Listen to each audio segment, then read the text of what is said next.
We're in Harlem Park, which is in West Baltimore.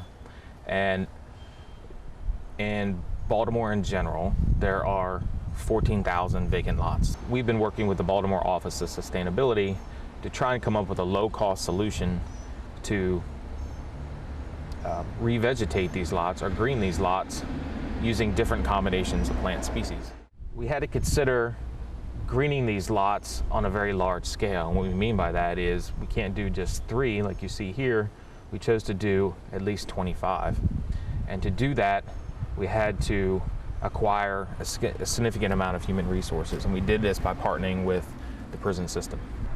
So we started what is called the Maryland Green Prisons Initiative, where we enlisted inmates in what we're calling greening science, where we taught them about basic environmental science and horticulture inside the prison, and we had them involved with preparing the lots, seeding the lots, and maintaining the lots. So we thought that was a really perfect way to kind of blend our needs, which were to be able to do larger experiments than we could do on our own, with the needs of this kind of like this training program where we could involve inmates in something that helped them give back.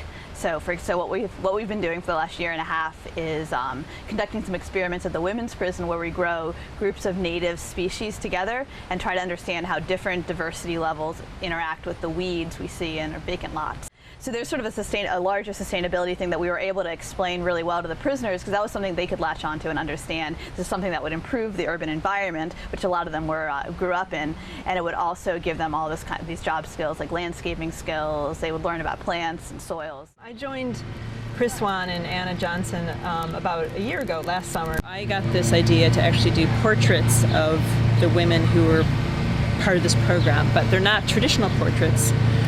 They're sort of working around the privacy issues of the inmates. I decided to do portraits via perennial plants that they selected. So I asked each woman to choose 2 plants, a shade and a sun, that represents them.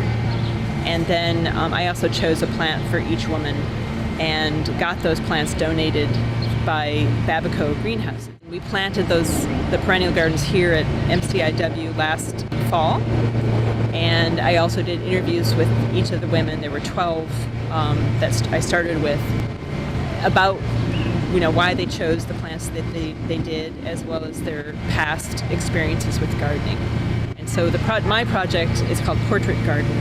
Is going to eventually become a photographic image of the plant, one of the plants they selected, with the audio interview or excerpts of the audio interview from each woman. I'm seeing people who are they recognize it as something, that we've done something, and they like it. So it's been feeling really good.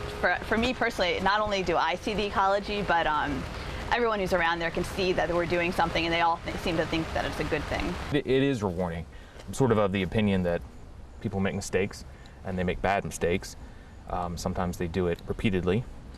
But at the same time, while sort of paying the price for those mistakes, doing something productive for other people might be one way to spend that time.